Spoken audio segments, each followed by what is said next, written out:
establishment of the Kutaringen Sultanate cannot be separated from the Banjar Sultanate, because it was the descendants of the Banjar Sultanate who started building the Kutaringen Sultanate. At first, the Sultan Mustainubillah had 4 children, of which 4 of them became the first sultan in the Kutaringen Sultanate, namely Pangeran Adipati Antakusuma. Prince Adipati Antakusuma, who has the courage and height to become a leader, the spirit to leave the kingdom of Banjar to find a place where a new kingdom will be founded.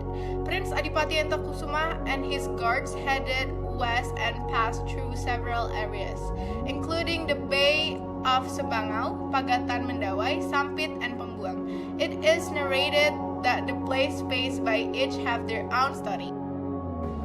At the time of stopping at Sebangau Bay, after a few days there, it seemed too close. It seemed that the bustle of the Banjar kingdom was still hurt, or according to the Banjar language, Ingawan Banjar was still hurt. So finally decided to leave the place and was finally called Sebangau. On the next trip, Prince Adipati stopped at Pagatan Mendawai. Even in this place, Prince Adipati and his entourage felt less sure about the surrounding natural conditions to be used as a royal tourist spot.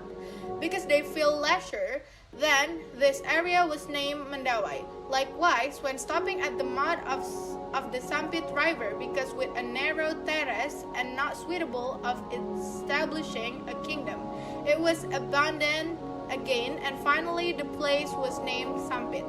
Prince Adipati sailed away from the west and finally stopped at Kuala Pembuang. At that time, there were people there. The presence of Prince Adipati Antakusuma and his entourage planning to arrive at the new kingdom was rejected by the people, because they still liked to be led by the Banjar kingdom, so they were early exiles. In the end, the Adipati Prince Antakusuma founded the Kutaringen Sultanate for the first time in the old Kotawaringin area since 1679. For the first time, the Sultanate Palace was built in the old Kotawaringin with the name Istana Al-Nusari. After the proclamation of the independence of the Republic of Indonesia, the Sultanate of Kutaringen became part of the territory of the Republic of Indonesia, with the status of self-government or Kedanan.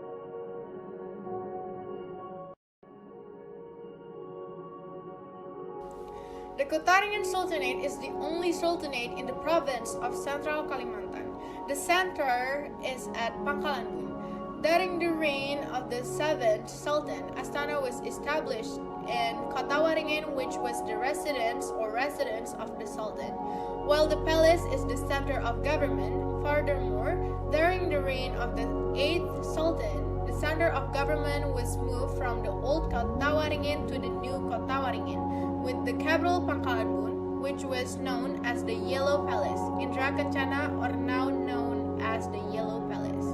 Indrasari Palace, Bukit Indra Kencana, that's the actual name of the Yellow Palace, which was founded in 1806 by Sultan Imanuddin.